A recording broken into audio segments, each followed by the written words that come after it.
Ah, ok. Gracias. Voy a compartirles la pantalla un momento.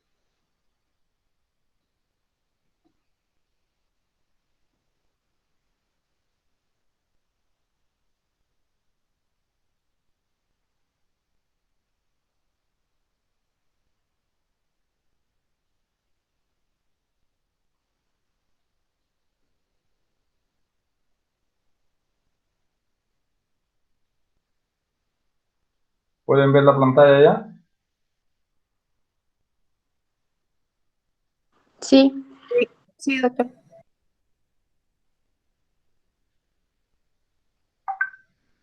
Entonces, recordando un poco para poder entrar al tema en cuestión de hemostasia, vamos a recordar el tema de la clase anterior. Recordemos que estuvimos hablando de las anemias, estuvimos hablando un poco de las anemias hemolíticas, lo frecuente que es la falsemia o ciclemia allá en Brasil.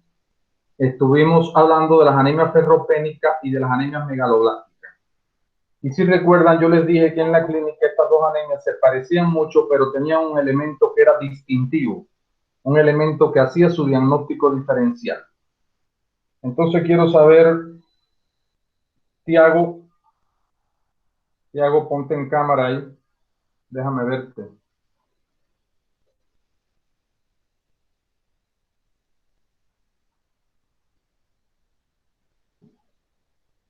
Tiago, ajá.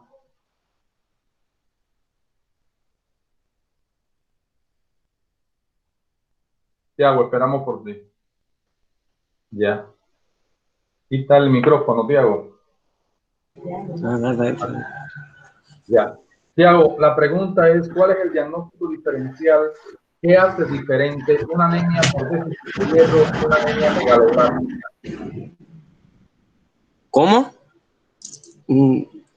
¿Cómo tú Se pasó reconoces cuando te llega el paciente a la consulta y tú lo ves con palidez cutáneo mucosa, con algunas manifestaciones generales? ¿Cómo tú reconoces que un paciente es una anemia megaloblástica porque tiene elementos que lo hacen diferente a la anemia ferropénica?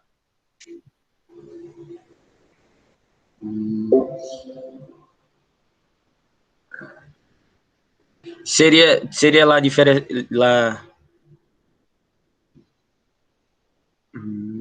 ¿cómo es que se diferencia anemia ferro? Esa pregunta sería solo por por la apariencia de la persona, ¿no? Sin diagnóstico laboratorial. Sí, sin diagnóstico laboratorial por ahora, clínicamente. Cuando tú le haces el interrogatorio, la anamnesis, y cuando tú examinas a tu paciente, te das cuenta, estos elementos que tiene mi paciente corresponden a esta anemia. No me recuerdo. Breno.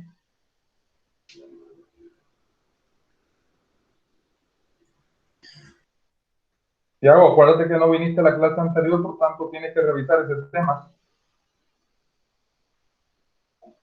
Dime, Breno.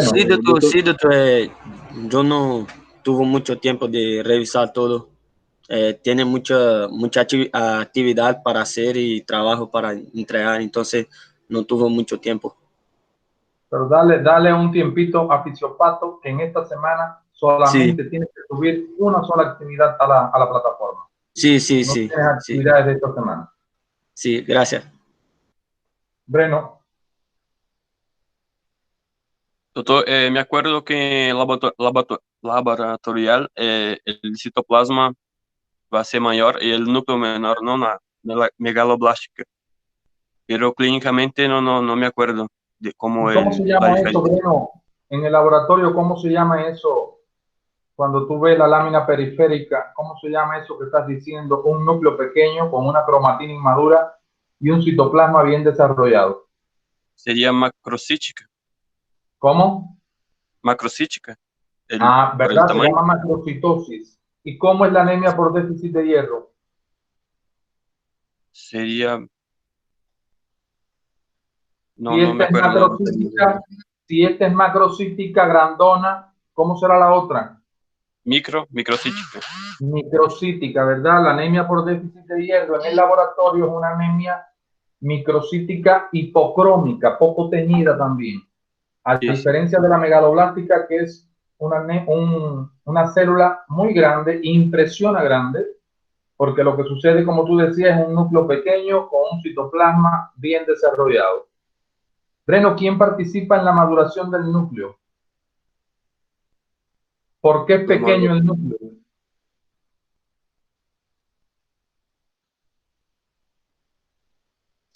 No me acuerdo, doctor.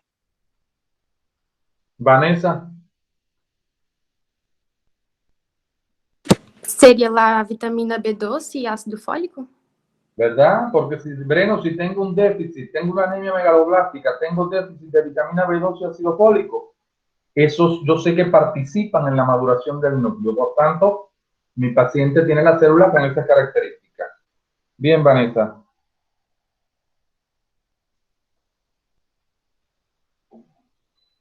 Ahora, pero no me han dicho, Emma, no me han dicho qué es lo que hace diferente una anemia de la otra. Eso era el laboratorio. Y recuerden que nosotros tenemos que ir primero con la clínica y después que el laboratorio me apoya, porque este paciente con anemia megaloblástica tiene algo diferente a la ferropénica. Emma,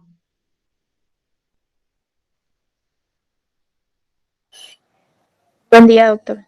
bueno, buenas tardes. Buenas tardes.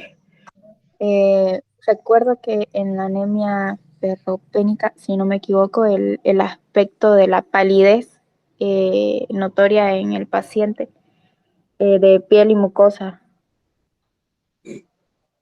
Sí, todos estos pacientes con anemia van a estar pálidos. Y si se comen las uñas, más pálido todavía. ¿Sí? Porque ahí están los parásitos. ¿Ya? Entonces, estos pacientes están pálidos, sí, pero hay un elemento en la megaloblástica que lo hace diferente de la ferropénica. ¿Cuál es? En la clínica. No recuerdo.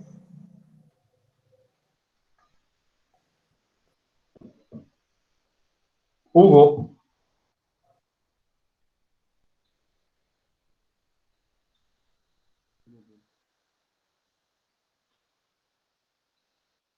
Hugo Costa, Sí, doctor. ¿Me escucha?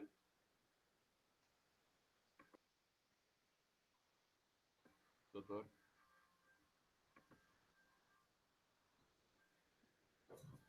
Hugo, te fuiste de la clase. Doctor. ¿Me escucha? Vamos, Hugo. ¿Me escucha? ¿O no? No te veo ni te escucho, Hugo.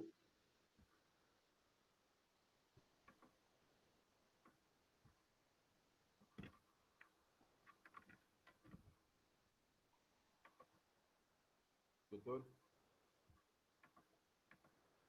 Eric Morato,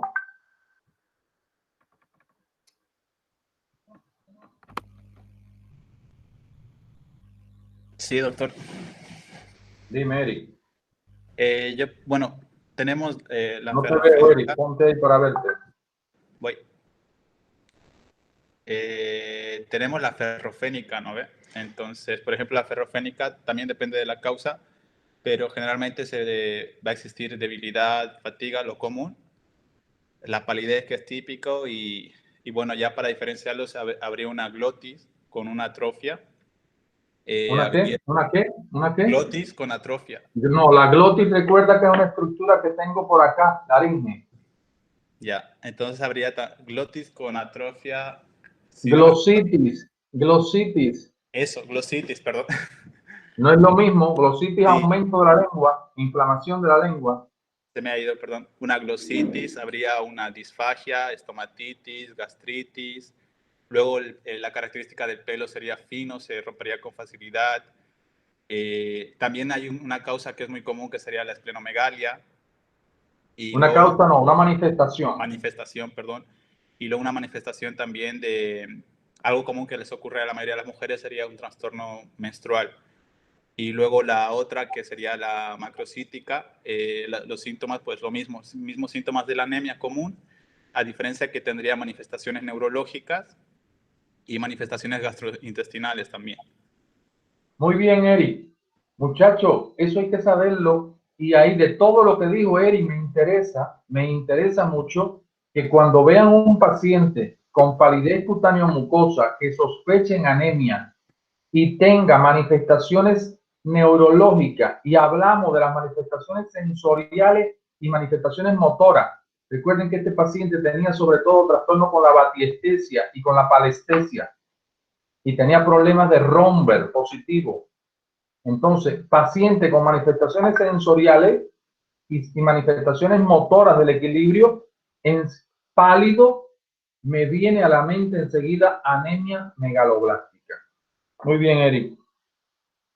Bueno, recordando esos elementos, podremos ya comenzar la clase de hoy, que corresponde con el tema de hemostasia, como le había dicho.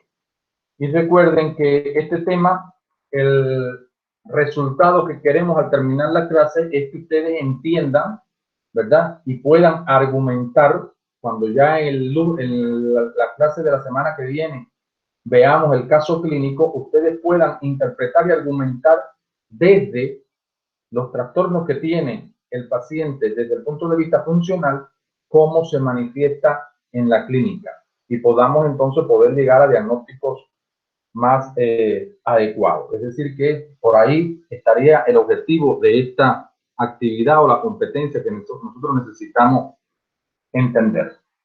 Ahora, recordemos en primer lugar el punto inicial. Vamos a partir de que la hemostasia la vamos a dividir en dos: hemostasia primaria y hemostasia secundaria. Vamos a imaginar que tenemos un paciente que puede tener una lesión, una herida, pero puede ser que tenga un hematoma intraparenquimatoso o tenga un hematoma hepático, ¿verdad? Puede ser que tenga una lesión que yo pueda estar mirando, o puede ser una lesión que esté interna. Cuando yo tengo un paciente de este tipo y veo lesiones, ya sean, como les dije, una petequia, una púrpura, o hago un ultrasonido y estoy viendo un hematoma, enseguida me ubico quién estará comprometido. Y fíjense que cuando hay una lesión, miren la parte derecha de la diapositiva, cuando hay una lesión, lo primero que ocurre a nivel de la pared vascular es una vasoconstricción. Y si hay una vasoconstricción, estoy pensando enseguida en simpático, y estoy pensando en las catecolaminas, en resistencia vascular, y estoy pensando en esa garantía de la vasoconstricción. Recuerden que también a nivel del endotelio tenemos algo que son las endotelinas, y estas endotelinas también se activan, aumentan en función de garantizar esa vasoconstricción. Es decir, que lo primero que estaría sucediendo si hubiera una lesión de la pared vascular sería una vasoconstricción. Pero muchas veces este elemento no garantiza que se yugule el sangrado. Por tanto, necesito activar la hemostasia. Y como les decía, vamos a ver en un primer momento la hemostasia primaria y en un segundo momento la hemostasia secundaria. Si ustedes se dan cuenta acá, en el tercer vasito sanguíneo que vemos acá a la derecha, dice tapón plaquetario y el otro dice coágulo de fibrina. Por tanto, la hemostasia primaria tiene que ver con las plaquetas. La hemostasia secundaria tiene que ver con la cascada de la coagulación o factores de la coagulación. ¿Comprendido este primer detalle? Actividad de la pared vascular, vasoconstricción, actividad de las plaquetas con agregación y formación de un tapón plaquetario, y en segundo lugar o tercer lugar, si no se resuelve, actividad de los factores de la coagulación con la formación de un coágulo, con la actividad del fibrinógeno y la fibrina. ¿Dudas en este primer punto, muchachos? No, doctor. Entonces, vamos allá a entrar en ese paciente que no se ha yugulado el sangrado. Imaginemos nosotros que estamos afeitándonos, nos cortamos, comenzamos a sangrar, pero mi sistema de la pared vascular del vaso hay vasoconstricción y se yugula el sangrado. Imaginemos que la herida es mucho más grande o que la lesión a nivel vascular es mucho mayor. Imaginemos también que pudiéramos tener un paciente que está con fiebre, que está con cefalea, manifestaciones generales y viene de una zona endémica de Aedes aegypti. Entonces estoy pensando que está llegándome con petequias, como tiene el paciente en la diapositiva. Fíjense cómo las alteraciones plaquetarias, generalmente su manifestación clínica serían la petequia, la púrpura y la equimosis. Es decir, que serían, desde el punto de vista sistémico, los tres tipos de lesiones que mayoritariamente tendría mi paciente. Fíjense que la petequia es chiquitica, es como un punto, como la cabeza de un alfiler. Fíjense que la púrpura es un poco más grande. Y la equimosis es aquella lesión que nos aparece como, por ejemplo, cuando nos damos un golpe, esa lesión que puede ser de mediano o gran tamaño y que va teniendo cambios de coloración. Eso se llama equimosis. Ahora, yo les hablaba de la Aedes aegypti. Y el Aedes aegypti pica. Y luego nos da dengue y luego no nos da dengue. ¿Cómo hacemos el diagnóstico diferencial entre una picadura de mosquito y una petequia? Porque se parecen mucho las lesiones. ¿Quién me dice? La picadura desaparece con la digitopresión. Muy bien, Vanessa. Ya revisaste la plataforma y revisaste ese contenido. Es decir, Sí. que la petequia, cuando yo hago digitopresión, no desaparece. El picazo de mosquito, cuando yo hago digitopresión, desaparece. Ese es un elemento importantísimo en zonas donde haya muchos mosquitos. Para yo decir, no, mire, este cuadro se pudiera estar relacionado con un dengue o no, simplemente busco otra causa. Vamos a entrar ya en qué está pasando a nivel vascular. Imaginemos que esto que está dibujado acá, recuerden que yo les dije desde el primer día de clase que en pintura saqué 2 en el colegio, pero ustedes son muy creativos y muy imaginativos, por tanto tienen que imaginarlo. Imaginen que ese es un vaso sanguíneo, por eso les puse endotelio y colágeno para que sepan que esa es la pared vascular. Y hay una lesión de la pared. Cuando tengo una lesión de la pared, inmediatamente el factor de von Willebrand se da cuenta de que hay algo que está aconteciendo. Y ese factor de von Willebrand activa de inmediato unas glicoproteínas llamadas glicoproteínas B1. Esa glicoproteína B1 actúa como un receptor para las plaquetas. Entonces llama a las plaquetas, la glicoproteína le dice, plaquetas, vengan para acá. Ese primer momento de llegada de las plaquetas al sitio de la lesión le vamos a llamar adhesión plaquetaria. Muy fácil. Factor de von Willebrand que está en la pared del vaso, identifica que hay un compromiso, llama, agarra su celular y llama a la glicoproteína, y la glicoproteína agarra el suyo y llama a las plaquetas. Y comienzan a herirse las plaquetas en el lugar de la lesión. ¿Será suficiente esto para yugular el sangrado? Pregunto.